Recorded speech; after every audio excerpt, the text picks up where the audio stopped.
The majority of the Voodoo tours in the city are offered by those who are either non-initiates, or those who do not have the lineage to support their understanding and service to the religion. This is the only Voodoo/Vodou tour offered in New Orleans that is led by a high priestess of Louisiana Plantation Vodou. Malika/Osheyo Amanzi has additional initiations as an Isefa and Olorisa. Her bloodline can be traced back to the coast of Virgina and the Carolinas, home of the Gullah-Geechee, who have their own West African-based religions, as well as Nigeria and Kenya.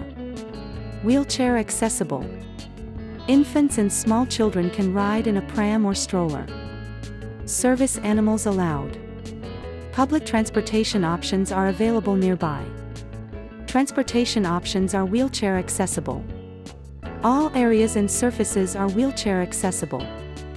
Suitable for all physical fitness levels. Bring your ticket with you to the attraction. Be aware that operators may cancel for unforeseen reasons. You must be 18 years or older, or be accompanied by an adult, to book.